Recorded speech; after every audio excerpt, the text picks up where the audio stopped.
बात इस वक्त की बड़ी खबर के साथ करते हैं। जम्मू कश्मीर से बड़ी खबर। जम्मू कश्मीर में पीएफआई को लेकर कई राज्यों में छापेमारी, और आपको बता दें कि एनआईए में अलग अलग राज्यों में छापेमारी कर रही है। जम्मू कश्मीर में 12 से ज्यादा जगहों पर छापेमारी की जा रही है। जम्मू कश्मीर में एक युवक से पूछताछ हो रही है। तमिलनाडु में 10 से ज्यादा जगहों पर छापेमारी की जा रही है। पीएफआई के 10 से ज्यादा ठिकानों पर छापेमारी। एनआईए की छापेमारी में मदुरै, त्रिची, चेन्नई में पीएफआई के ठिकानों पर छापेमारी की जा रही है। पूरी तरीके से इस समय एनआईए कार्रवाई में लगी हुई है, छापेमारी करने में लगी हुई है, क्योंकि पीएफआई के सदस्य जगह जगह डेरा जमाए हुए हैं। और यही वजह है कि कल भी उत्तर प्रदेश के कई अलग अलग जिलों से तकरीबन 70 लोगों को हिरासत में लिया गया था। पीएफआई से जुड़े हुए ये सदस्य अलग अलग जिलों से, चाहे वो मेरठ हो या फिर लखनऊ हो या फिर नोएडा हो, अलग अलग जगह से कई लोगों को, तकरीबन 70 लोगों को हिरासत में लिया।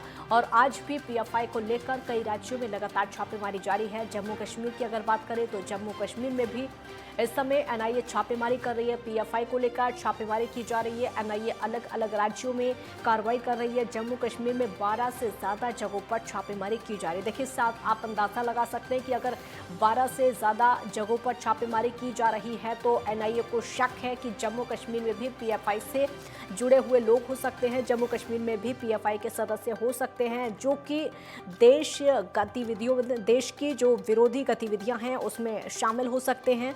और क्योंकि पीएफआई बैन है देश में, सरकार ने पीएफआई को बैन किया हुआ है, उसके बाद भी अगर सदस्य मिल रहे हैं तो इससे अंदाजा लगा सकते हैं कि पर्दे के पीछे से काम किया जा रहा है। देश विरोधी गतिविधियां, उनकी साजिश लगातार रची जा रही है। और यही वजह है कि पीएफआई को लेकर एक्शन लगातार देखने को मिल रहा है। तमिलनाडु के कई अलग अलग जगहों पर छापेमारी की जा रही है। जम्मू कश्मीर में भी 12 जगहों पर।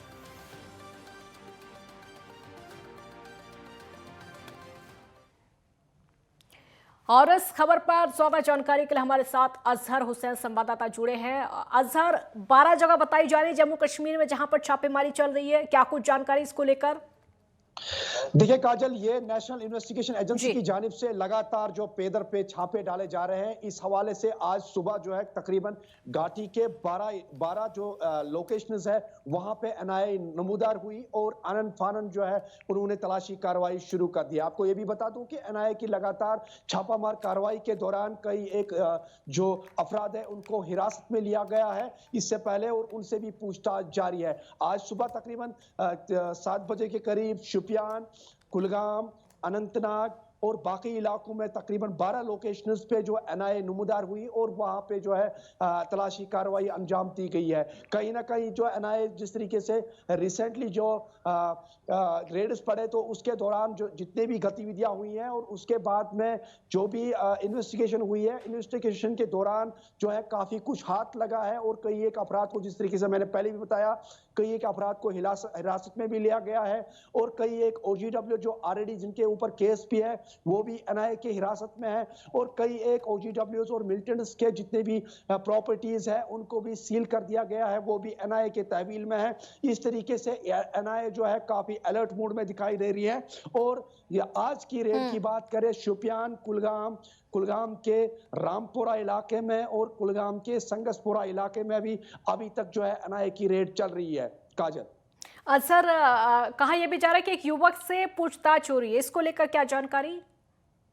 खाली एक युवक से नहीं, जिस तरीके से मैंने कहा है कि जो पिछली बार जितने भी एनआईए की रेड्स हुई है जिसमें कई एक अफराद को हिरासत में लिया गया है, उनसे पूछताछ जारी है, इंट्रोगेशन भी जारी है। और कहीं ना कहीं जिस तरीके से लगातार जो एनआईए की रेड्स चल रही है, इस तरीके से लग रहा है उनको कुछ क्ल्यू मिल रहा है, इसके आधार पे वो आगे ये इन्वेस्टिगेशन जारी रखे हुए हैं। काजल, जम्मू कश्मीर में 12 जगह असर बताई जा रही है जहां पर छापेमारी चल रही है। इससे पता चलता है कि पीएफआई के जो सदस्य हैं वो जम्मू कश्मीर में हैं। बैन होने के बाद भी संगठन सक्रिय है।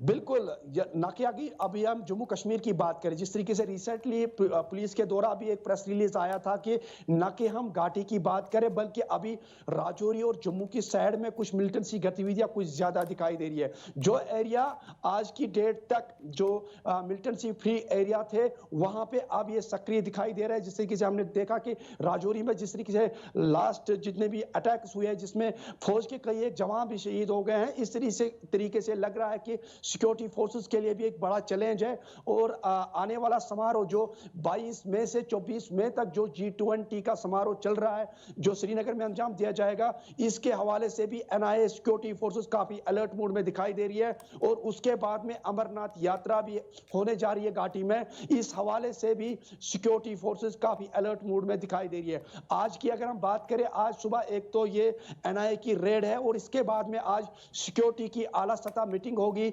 मीटिंग का जो विषय होगा वो G20 समारोह होगा और अमरनाथ यात्रा भी होगा। इस मीटिंग में फौज के आला ओहदेदार, राष्ट्रीय राइफल, बीएसएफ, सीआरपीएफ और पुलिस भी इसमें हिस्सा लिया जाएगा। काजल, क्योंकि हम देख रहे हैं एक तरफ G20 की बैठक भी होनी है, अमरनाथ की यात्रा भी होनी है, क्या उसी को जोड़कर देखा जाए, क्या उसी को लेकर बहुत ज़्यादा, एक तरफ तो आतंकी घटनाएं भी जम्मू कश्मीर में देख रहे हैं हम, क्योंकि उसमें भी G20 को प्रभावित करने की कोशिश की जा रही है। और कहीं उम्मीद तो ये भी है और खबरें ये भी निकलकर सामने आई कि 26/11 को दोहराने की भी शायद साजिश रची जा रही है और उसी के तहत PFI की जो सक्रियता है वो। देखिए काजल, अगर हम अमरनाथ यात्रा 2022 की बात करें, 2022 के लिए भी सिक्योरिटी फोर्सेस के लिए भी एक बड़ा चैलेंज था और सिक्योरिटी फोर्सेस को भी खदशा था और उनको भी, सिक्योरिटी फोर्सेस को भी कुछ क्ल्यू लगे थे कि अमरनाथ यात्रा के ऊपर काफी बड़े हमले होने जा रहे हैं। और हमने देखा कि पिछली बार भी जिस तरीके से सिविल किलिंग, कश्मीरी पंडित्स की किलिंग हुई थी, तो उसके बाद में सिक्योरिटी फोर्सेस को एक बड़ा चैलेंज था अमरनाथ यात्रा को अंजाम देने के लिए। उसके बाद में सिक्योरिटी फोर्सेस की इसी तरीके से आला सतह मीटिंग हुई और एक तो सिविल किलिंग जो है उसको उस पे कंट्रोल पाया गया और अमरनाथ यात्रा को है खुश असलूबी से भी अंजाम दिया गया। तो इस साल भी जो 2023 का अमरनाथ यात्रा है और G20 का जो समारोह होने जा रहा है, हालांकि सिक्योरिटी फोर्सेस को भी काफी कुछ जो है इनपुट मिल रहे हैं कि यहाँ पे कुछ हमले हो सकते हैं, लेकिन जो है देखना ये होगा आने वाले समय में कि सिक्योरिटी फोर्सेस का कितनी मुस्तैदी से काम करेगा और ये समारोह जो 2 होने जा रहे हैं, अमरनाथ यात्रा या G20, उस पे जो है किस तरीके से वो अंजाम दिया जाएगा। काजल, अभी तक कुल कितने लोगों को गिरफ्तार किया गया है PFI से जुड़े हुए?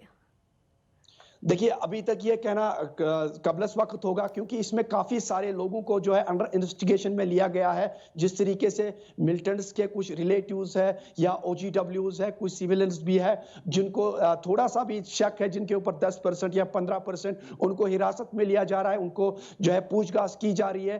तो अभी तक जो खुल के सामने नहीं आ रहा है कि NIA के द्वारा कि कितने अभी तक उन्होंने हिरासत में लिया है और किन के ऊपर जो है। हाँ, इतना ये तय है कि जो मिलिटेंट्स ही जो मिलिटेंट जो अभी पाक में है, POK में है या पाकिस्तान में बैठे हैं, तो उनके खिलाफ जो ऑलरेडी FIR दर्ज है। एक तो उनके कुछ जो यहाँ पे मावीन है उनको भी जो है FIR के दर्ज जो है उनको भी हिरासत में लिया गया, लेकिन खुल के अभी सामने नहीं आ रहा है काजल के कितने अभी तक जो है अपराध जो है NIA की हिरासत में है, क्योंकि ये एक सिक्योरिटी रीजन है और सिक्योरिटी रीजन के बाद में फिलहाल ये गुत्थी जब सुलझेगी तो उसके बाद में टोटल जो इसमें संख्या है वो दिखाई जाएगी। काजल, अजहर, बैन होने के बाद भी PFI संगठन सक्रिय है, इससे आप अंदाजा लगा सकते हैं कि कितनी बड़ी साजिश हो सकती है इसके पीछे? देखिए, अर्ली 90s से जब से जो मिलिटेंसी ने जन्म लिया है कश्मीर में, तब से लेके पाकिस्तान या बाकी मुल्क जो भी है वो इस चीज में लगे हैं कि किस तरीके से यहाँ का जो वातावरण है, यहाँ का जो अमन है उसको जो है भंग किया जाए। लेकिन इस हवाले से सिक्योरिटी फोर्सेस, चाहे उसमें NIA है, SI है, जम्मू कश्मीर पुलिस, CRPF, राष्ट्रीय राइफल, हर एक सिक्योरिटी फोर्सेस अपनी जिम्मेदारी से काम लिया जा रहा है। पिछले कई एक सालों से हमने देखा कि ज्यादा मुस्तैदी की वजह से यहाँ पे जो उनके जो मंसूबे थे, जो पाक के मंसूबे हैं, वो कहीं ना कहीं कम दिखाई दिया जा रहा है। काजल, क्योंकि हम लगातार देख रहे हैं, अगर सिर्फ जम्मू कश्मीर की बात ना करें, हम अगर अन्य राज्यों की भी अक्सर बात कर लें, चाहे वो उत्तर प्रदेश में भी कई जिलों में कल छापेमारी हुई थी, तकरीबन 70 लोगों को हिरासत में लिया गया था। उसके अलावा तमिलनाडु में और कई ऐसे राज्य हैं जहां पर ये छापेमारी चल रही है, सिर्फ जम्मू कश्मीर इसमें शामिल नहीं है। तो इससे अंदाजा ये लगाया जा सकता है कि देश भर में कई राज्यों में PFI के सदस्य अभी भी सक्रिय हैं इतने एक्शन के बाद भी। जी बिल्कुल, जो मुल्क दुश्मन है उनकी यही कोशिश रहती है कि वो किसी न किसी तरीके से जो यहाँ का अमन का फ़िज़ा हो, हमारे मुल्क का उसको ख़राब में लगे। लेकिन इसके बाद में सिक्योरिटी फ़ोर्सेस जिस तरीके से अलर्ट है, चाहे हम उत्तर प्रदेश की बात करें, चाहे असम की बात करें, हर एक जगह पे जो मुस्तैदी से काम कर रहे हैं, लेकिन जो उनके मंसूबे होते हैं, जिस तरीके से उनके प्लान होते हैं, चाहे आईईडी को प्लांट करना होता है या कुछ और बड़े हमले जिस तरीके से उनके मंसूबे हैं, लेकिन सिक्योरिटी फ़ोर्सेस की अलर्टनेस की वजह से वो सारे जो है टल जाते हैं। तो ये कहना यहाँ पे ये कहना ज़्यादा नहीं होगा कि पीओके की या पाकिस्तान की ये मनसूबाबंदी है। जिस तरीके से हमने देखा कि कश्मीर में आए रोज़ जो जिस तरीके से सिविल डैमेज होते थे या कुछ और हादसात होते थे, उसके पीछे जो पाकिस्तान का हाथ होता था।